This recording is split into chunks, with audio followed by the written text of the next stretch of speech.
안녕하세요. 오늘 저희가 함께 좀 깊이 파고들어 볼 자료는요. 마가복음 4장에 나오는 씨 뿌리는 사람의 비유에 대한 한 목사님의 강의입니다. 네, 아마 많은 분들이 너무나도 잘 아는 이야기일 텐데요. 그렇죠. 하지만 오늘 저희의 목표는 이 오래된 비유가 어떻게 현대인의 심리, 그러니까 새로운 아이디어나 피드백을 받아들이는 우리 마음의 상태를 정말 놀라울 정도로 정확하게 보여주는지 그걸 한번 파헤쳐 보는 겁니다. 네, 좋습니다. 그리고 이 비유를 제대로 이해하려면 사실 가장 먼저 마주치는 좀 커다란 장벽이 하나 있어요. 장벽이요? 네, 바로 왜 예수님은 비유로 말씀하셨을까 하는 질문이죠. 본문 12절을 보면 그 이유가 좀 이상하게 설명되어 있거든요.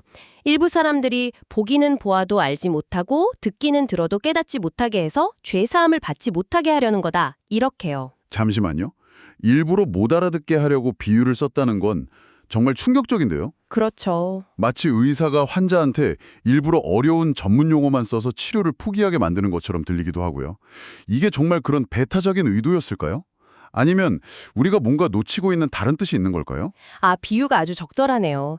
표면적으로 보면 정말 그렇게 보일 수 있죠. 네.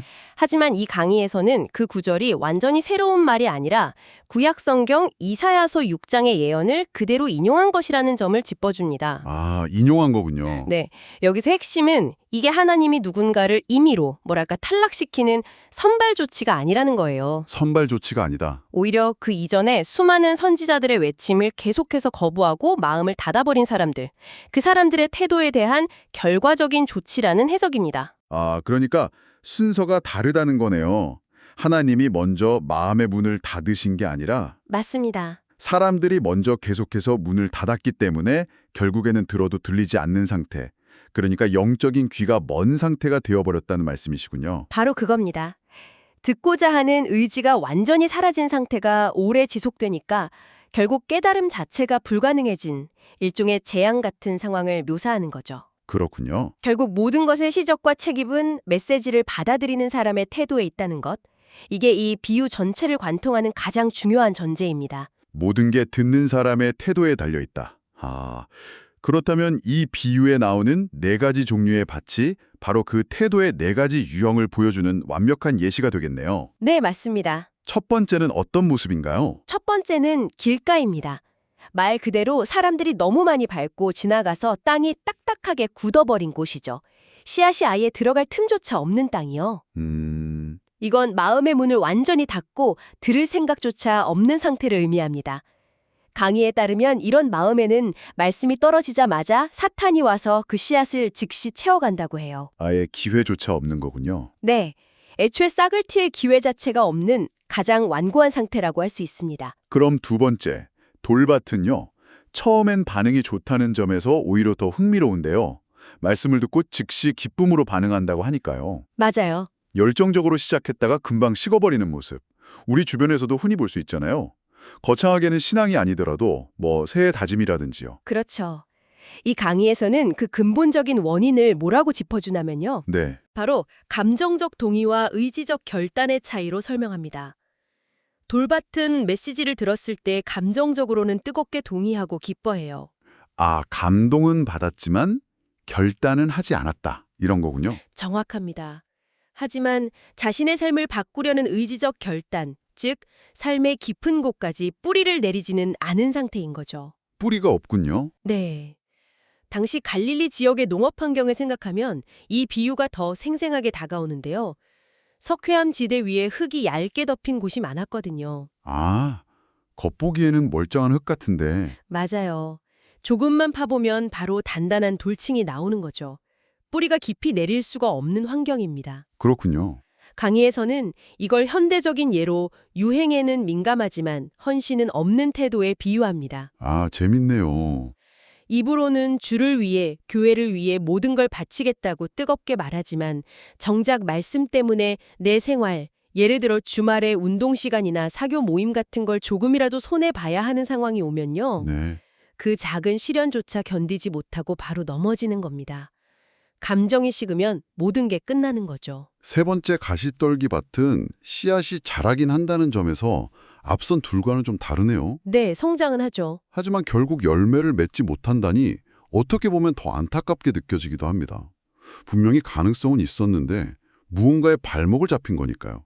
그 결정적인 방해물, 가시의 정체는 뭔가요? 본문에서 그 가시의 정체를 세 가지로 명확히 지목합니다. 바로 세상의 염려, 재물의 유혹, 그리고 기타 욕심입니다. 세상의 염려, 재물의 유혹, 기타 욕심. 네, 씨앗, 즉 말씀이 자라긴 자라는데 이 가시들이 더 빨리 더 무성하게 자라서 햇빛과 양분을 모두 빼앗아 버리는 형국이죠. 아, 질식시켜버리는 거군요. 맞습니다.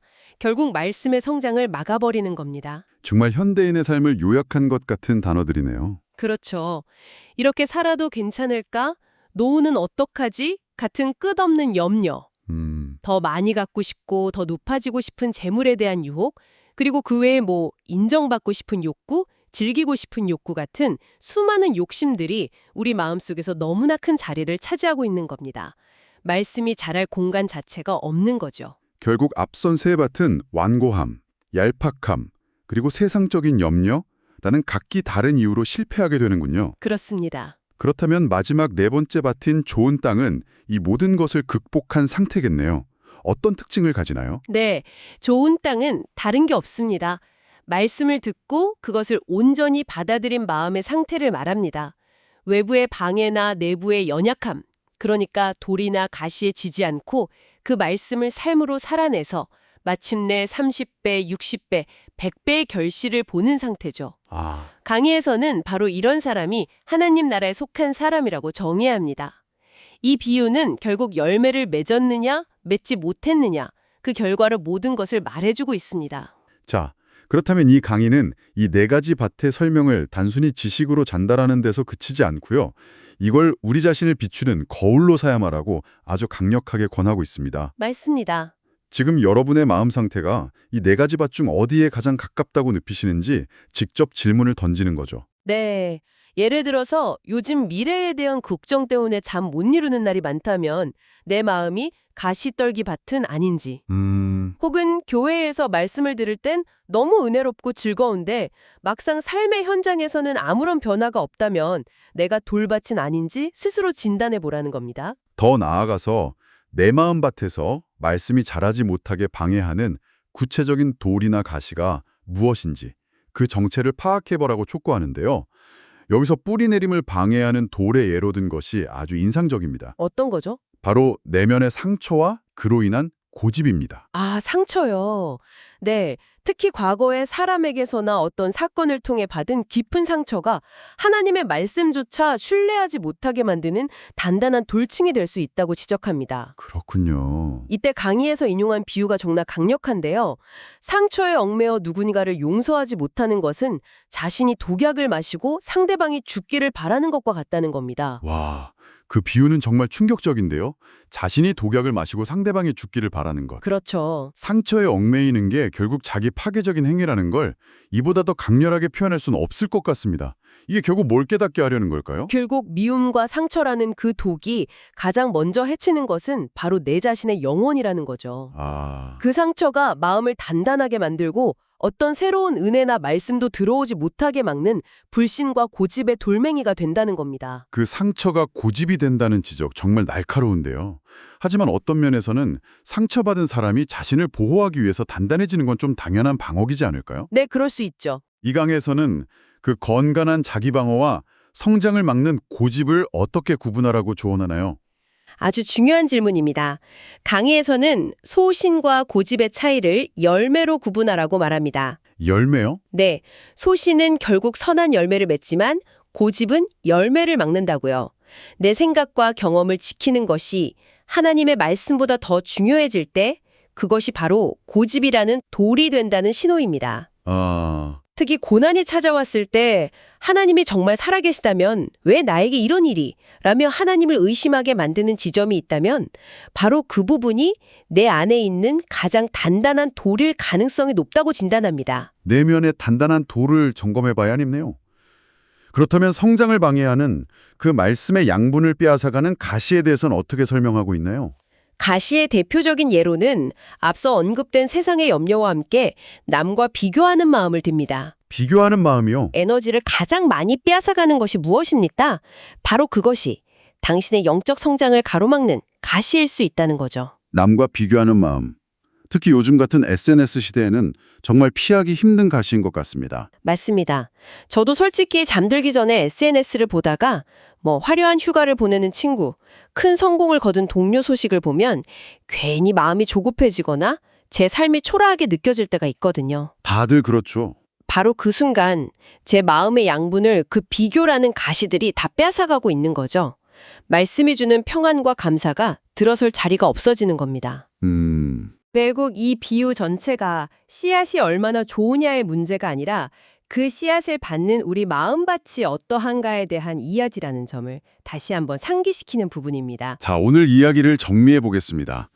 씨 뿌리는 사람의 비유는 단순히 2000년 전의 종교적 이야기가 아니었네요. 네, 그렇죠. 우리 각자의 마음 상태를 언제든 진단해 볼 수 있는 매우 실용적인 자기 성찰 도구였습니다. 메시지 앞에서 마음을 완전히 닫고 있는지, 즉 길가인지, 감정적으로만 반응하고 마는지, 돌밭인지. 세상 걱정과 비교의식에 에너지를 다 빼앗기고 있는지, 가시떨개인지. 아니면 그 모든 것을 넘어 온전히 말씀을 받아들여 삶의 열매를 맺고 있는지, 좋은 땅인지 돌아보게 합니다. 네, 오늘 살펴본 강의의 핵심 메시지는 아주 명확합니다. 결과의 책임은 씨앗을 뿌리는 사람에게 달린 것이 아니라 전적으로 씨앗을 받는 밭, 즉 우리의 마음에 달려 있다는 것입니다. 그렇죠. 어떤 위대한 메시지가 주어지든 그것을 어떻게 받아들이고 가꾸어 가느냐에 대한 책임이 우리 자신에게 있음을 분명히 하고 있죠. 그런데 여기서 한 가지 더 생각해 볼 만한 질문을 던지면서 마무리할까 합니다. 네. 오늘 우리의 대화는 전적으로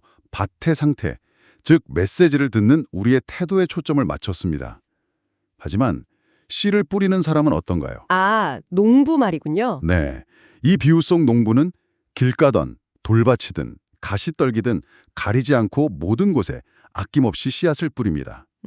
그렇죠. 밭의 상태를 미리 판단하고 여긴 안 될 땅이야 라며 포기하지 않는 것처럼 보이거든요. 그렇다면 이 농부의 이런 행동은 그가 전하는 메시지나 그 자신의 본질에 대해 무엇을 암시하는 걸까요? 이 질문을 여러분 각자의 생각하리로 남겨드립니다.